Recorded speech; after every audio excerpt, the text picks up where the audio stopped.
משפטך עולם davening, need voice ברצנו השם, ומשפטך עולם davening. אני הוי לך בשמחו, לבית הכנסת בשמחו, לאבוידס בוירי בשמחו, יסבור השם בוי. Hello everyone. Based on what we've been saying until now, today I'd like to deal with the conflict between Kavana and Minyan. Namely, a person comes and says, I have better Kavana, not davening in a Minyan. First of all, external factors. The air conditioner's too cold, or the heater doesn't work well. When I daven, at my time, I'm able to make sure that all the external factors are to my benefit, and I have better Kavana. Not to mention the internal factors. Davening's too slow, davening's too fast.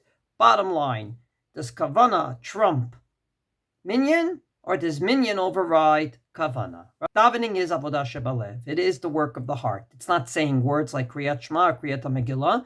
It's working the heart via saying words. And Kavana is extremely important in davening, as we've seen. Rav Moshe Feinstein, true to his point of view, that it's a chiyuv, an obligation to daven in a minyan, says, if you have the very minimum kavana that you need while davening in a minyan,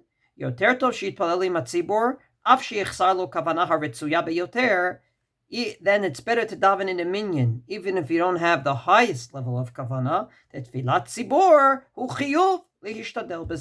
because, true to my point of view, davening in a minyan is an obligation, and therefore you should do everything possible to do it.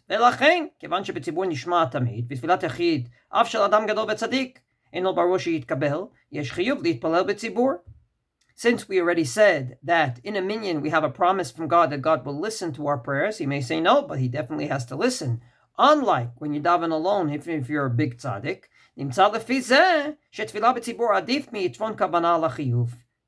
from here we have to deduce that davening in a minyan is more important than kavana at the highest level. Because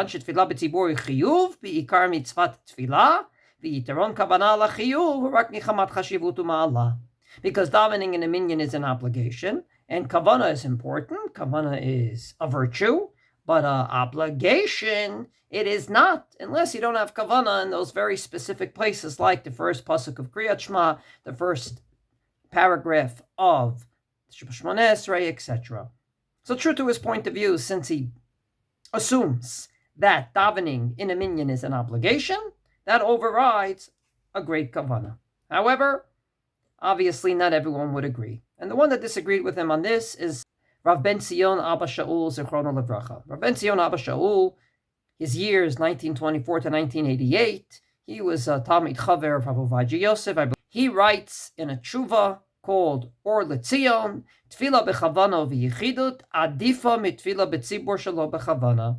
If you're going to daven in a minyan and you won't have kavana, it's better to daven alone with kavana. Ulam, he says, ein linhokein ela be'akrai.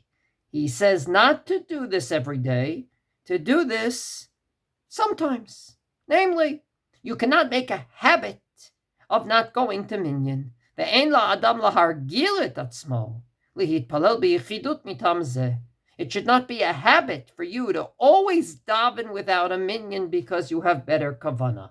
In other words, he assumes kavana is important enough to override minyan sometimes. In the scheme of things, even though kavana is far more important to Rav Ben Zion Abba Shaul than Rav Moshe Feinstein, he says you cannot make a habit out of this. Look for a minyan that davens at your pace. Look for a place to pray that on the one hand, you'll do it within a congregation and quorum of 10, and on the other hand, have the proper intent at the same time. And therefore, when you choose a place to live or when you choose a shul to join, this should be one of your considerations. Allow me to share a story in this regard. In the book about Rav Yaakov Kamenetsky, put out by ArtScroll, It says that when he moved to Muncie in 1967, he established a minyan in his home for various reasons, but during the week, he felt that was an intrusion on the neighbors, that they should see cars outside every day, and therefore, he ultimately davened in an established shul, not to mention that he insisted that everyone davening with him on Shabbos has to pay membership somewhere else. What did he do during the week? So it says here, and I quote the words, initially he davened in Mesivta Beis Shraga, which was close to his home. He first davened at Mesivta Beis Shraga, which was close to his home. But when he davened there, unfortunately, people knowing who he was, including the Rosh Yeshiva and the Rabbeim, they started to treat him like he's the Rosh Yeshiva. They give him the third Aliyah. They asked Bachurim to ask him questions. So he stopped davening there. He felt it would take away from the honor of the Rosh Yeshiva and the local staff. So he started to daven in a shul called Beis Tefillah. But it was uncomfortable that the congregation always waited for him to finish Shmona Esrei. Despite his request, they do not do so. So he continued. Finally, a new minyan was established for those who normally davened almost as slowly as he. Well, as you could see, Rav Yaakov Kamenetsky, a great gadol b'Yisrael, understood that he cannot make a habit of not davening in a minyan. He also can't make a habit of making other people uncomfortable. So he searched and he searched and he found a shul that was good for him. Now, some of you do not have 25 shuls to pick from, and maybe you only have one. This machlokas would be very important. Namely, Rav Moshe would say, give up your kavana, daven in the shul. Rav Ben Zion Abba Shaul would say, maybe sometimes you should daven at home. Have the kavana at the highest level, but don't make a habit out of it. So what should you do?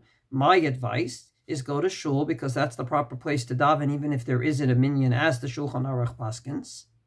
Start davening before the minyan, and maybe go ahead and time your davening such that you'll get to Shmona Esrei with the minyan, or Birkos Kriyat Shema better, and Shmona Esrei with the minyan. From this perspective, obviously try as much as possible to have kavana, and at the same time, try to daven in the shul.